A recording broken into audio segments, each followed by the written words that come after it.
Bonjour à tous et bienvenue sur Makertronic, je suis très content de vous retrouver aujourd'hui pour cette nouvelle vidéo où on va parler de DynexSolve en version 2.2.4. Pensez à mettre un petit pouce bleu et à vous abonner à la chaîne si vous n'êtes pas abonné. Et puis je vous rappelle que vous pouvez me soutenir en cliquant sur le bouton rejoindre sous la vidéo. Alors, c'est un petit peu compliqué, hein, comme à chaque nouvelle version du miner DynexSolve, c'est un petit peu compliqué. Hein, donc il faut pas s'énerver, il faut y aller tranquillou. Hein, donc moi-même j'ai attendu un petit peu pour faire cette vidéo. Sachant que désormais c'est officiel, hein, la version 2.2.3 n'est plus supportée. Donc moi j'ai traîné le max dessus, hein, en espérant qu'au niveau de la difficulté on puisse profiter d'avoir des coins en plus. Hein. Mais voilà, hein, parce que vous voyez, il y avait un coup à faire quand même. Bon, là on le voit pas, hein, mais il y avait un coup à faire au niveau de la difficulté là. Vous voyez comme elle a chuté. Hein. C'est quand même très intéressant ça. On peut faire plus de coins. Donc voilà. Moi je dis ça, je dis rien. Hein. Après c'est vous qui voyez. Hein. Mais effectivement on a une grosse chute de la difficulté. Alors est-ce que le truc arrive plus à calculer la difficulté ou est-ce qu'elle a effectivement baissé autant? C'est à voir. C'est à voir, hein, voilà. Donc alors, il y a des prérequis quand même pour cette version-là. Il vous faut un processeur quand même relativement puissant, hein, avec plusieurs corps, hein, si possible. Donc tous ceux qui sont évidemment à base de BTC37 ne pourront pas miner du Dynex. Et même ceux qui ont des CPU pas très puissants, vous risquez d'avoir des petits soucis dessus, hein, pour le miner. Voilà, alors il vous faut aussi avoir le port 80 et le port 21, ils mettent FTP mais c'est le port 21, hein, qui soit disponible sur votre box, hein. C'est-à-dire si vous avez mappé le port 21, vous risquez d'avoir des petits problèmes, hein, parce qu'il va falloir qu'il télécharge un fichier, etc. Il le fait apparemment via FTP. Bon, soit. Hein, et si vous êtes sous Linux, donc sous iOS, ça pose pas de problème, hein, mais il vous faut que vous installiez la lib curl. Hein. Voilà. Donc qu'est-ce qu'il y a comme nouveauté? Déjà en termes de hash rate c'est beaucoup mieux. En termes de puissance pompée c'est beaucoup mieux. Hein. Donc la puissance elle est désormais fixe. On n'a plus de trucs comme on avait avant. Hein. Où le truc minait par exemple pour 40 watts et puis d'un seul coup il montait à 90 watts puis il redescendait à 40 watts, tu vois, et il faisait tout le temps ça. Là désormais c'est fixe, donc c'est bien pratique, hein, pour calculer la rentabilité du coin. Hein. C'est quand même plutôt pas mal. Sur Windows vous allez avoir des couleurs incroyables. Voilà, il y a un nouveau paramètre Intensity que je n'ai pas utilisé. J'ai pas bien compris comment il fonctionne, hein. Si quelqu'un a compris et connaît les paramètres de ça, moi j'ai testé d'en mettre plusieurs. Ça change que dalle. Voilà, donc évidemment il y a plus de hash rate, hein, voilà. Il n'y a plus le share pourri qu'on avait au départ quand on commençait à miner, hein. On avait un share foireux au départ. Voilà, à noter que probablement avec AMD, probablement le support sur AMD arrivera avec SRB Miner, hein. Il y a des rumeurs comme quoi SRB Miner serait en train de développer un miner, donc probablement ça arrivera sur AMD prochainement, alors je ne sais pas trop combien. Hein. Par contre vous voyez slow CPU support, hein, donc tous les processeurs qui sont un peu lents, vous serez out quoi, vous pourrez pas le miner quoi. Alors, voilà. Donc là on a revu un petit peu les trucs, donc pour le télécharger cette version c'est ici, hein. Donc nous je vais vous montrer aujourd'hui pour iOS comment faire. Donc c'est le premier, hein, c'est celui qui est en haut, hein.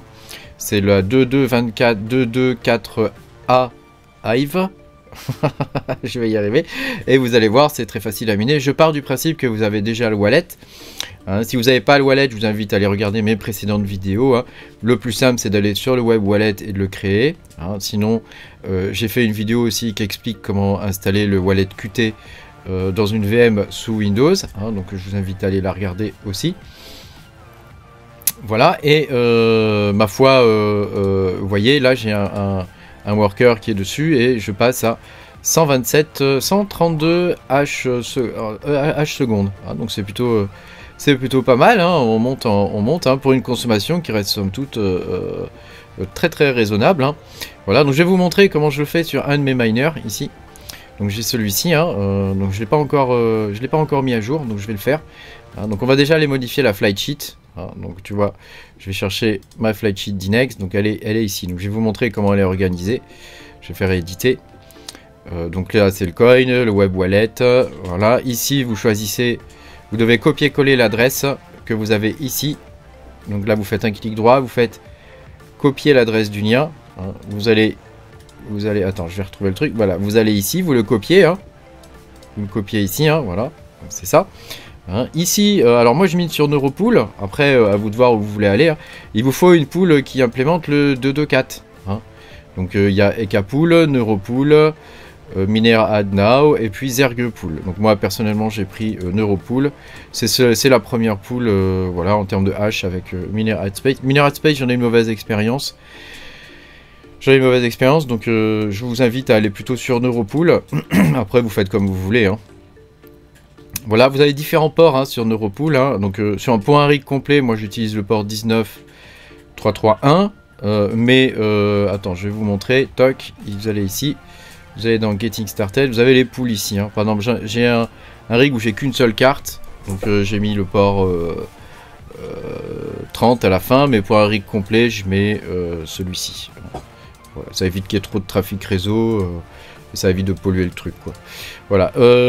Après, ici, vous devez régler les paramètres. Donc, alors là, c'est particulier. Donc pour des 3070 et des 3060, ici on a ici on a comment dire le paramètre d'ajustement hein, des cartes. Hein. Donc moi pour mes cartes, le mieux que j'ai trouvé c'est 1.111. Hein, voilà. Je me suis inspiré de Top Ossir, hein, c'est un des éléments piliers de notre communauté, hein, qui est managé par Québecman et qui permet d'avoir toutes les OC sur les derniers coins, etc. Donc merci à lui de maintenir ça. Voilà. Donc vous voyez, c'est pas très compliqué. Vous faites appliquer les changements. Donc là, moi, c'est déjà bon. Hein. Voilà. Et donc je vais lancer la sheet, la flight sheet. Hein. N'ayez pas l'esprit mal placé. Donc tu vois, je vais le lancer ici en cliquant sur la fusée. Toc. On va aller se connecter pour vérifier que tout va bien. Hein, c'est important hein, de vérifier que tout va bien. Très important. Voilà, vous allez là-dedans. On va taper mode TD Watch. Toc. Il y a peut-être un coup à faire là, comme la difficulté a baissé, il y a peut-être moyen de récupérer plus de coins. Tu vois. Donc après, c'est pas sûr, hein, mais... voilà, donc là tu vois je suis en train de le miner, là ça a démarré hein. Alors il y a un genre de bug où le truc saute là, je sais pas pourquoi ça saute, enfin ça me le fait sur un de mes rigs, je sais pas si ça va le faire sur celui là, donc c'est un genre de bug bizarre. Donc alors au niveau des NV Tools, parce qu'il faut overclocker vos cartes quand même, enfin underclocker vos cartes, donc il faut aller dans CD Miner, attends CD Hive pardon, et dans CD Hive, ensuite vous allez dans Miner. Ensuite, vous allez dans Custom. Voilà. Et ici, vous faites Nano. Et vous allez taper h-run.sh. Vous allez là-dedans. Et ici, vous pouvez mettre des paramètres. Ici, vous pouvez mettre des paramètres. Donc, moi, les bons paramètres que j'ai trouvés on va mettre NV Tools. Hein, que je vous explique quand même ce qu'on fait. On va mettre NV Tools et on va paramétrer le core clock, le core offset et la mémoire. Hein. Donc là, je vais aller sur un de mes autres rigs, je vais l'afficher. Hop, nano hrun, tu vois, voilà, c'est ça. Donc là, je vais récupérer celui-là. Je vais récupérer celui-là et je vais le coller ici. Hop, coller. Toc, voilà. Donc là, pour les 3060, parce que ce rig-là, il est fait de 3060 et il y a une 3070, j'utilise ces paramètres-là. Après, c'est à vous de voir ce qui vous convient le mieux. Hein. Donc moi j'ai 1650 en core clock, hein. En offset sur le core j'ai 300, en mémoire j'ai 810 et mes fans, alors je vais les augmenter un peu parce que les 3060 elles chauffent, 3060 Ti elles chauffent un peu plus. Une fois que vous avez fait ça, vous faites CTRL S, CTRL X pour sortir, hein, et vous faites Miner Restart. Voilà, et que ça va nous permettre d'appliquer les paramètres de nos OC. Hein, tu vois. Donc voilà, on va faire mode TD Watch. Mode TD Watch pour vérifier que tout va bien, que tout est fantastique. On ira vérifier nos paramètres d'OC après, hein, pour vérifier qu'il les a bien pris en compte. Bon bah là ça a l'air de bien démarrer. On va juste vérifier que les cartes ne plantent pas au démarrage. Hein. Et puis normalement on est bon. Donc tu vois, c'est pas très compliqué à miner. Par contre, il y a quand même des paramètres ici qu'il faut savoir gérer. Hein, le adjust, je pense, ça veut dire. Hein, adjust le 1.1.1. Précédemment, c'était 1.1.95 que j'avais. Hein, donc là, tu vois, je l'ai changé. Et ça marche plutôt bien. On a une bonne efficience. Hein. On a une bonne efficience. Tu vois, ici, là, sur ce rig-là qui est composé que de 30... 3060 Ti, on a gagné en efficience, hein, donc c'est tout bon. Pour ceux qui minent du Dynex, il faut absolument passer sur cette version-là. Hein. Elle est bien meilleure hein, que la version de 2.3. Hein.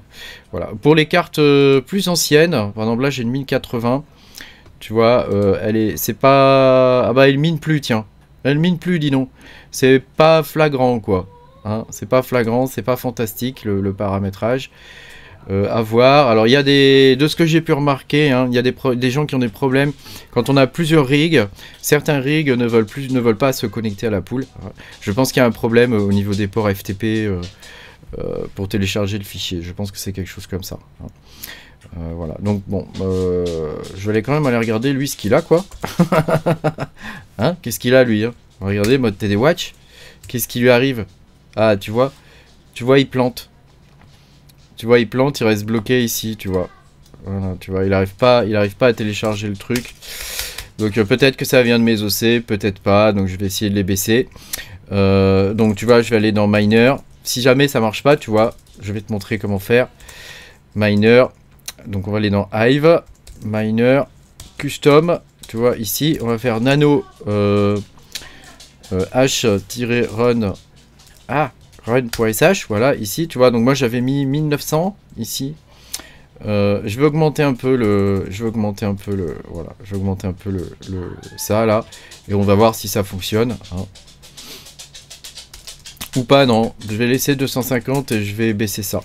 Je vais le mettre à 1650, je vais mettre les mêmes paramètres, grosso modo. Hein, voilà, je vais mettre les mêmes paramètres, et ça devrait être bon. Voilà, donc je vais relancer le rig, je vais le rebooter carrément. Et on verra si ça passe bien. Mais a priori, ça devrait pas poser de soucis. Voilà.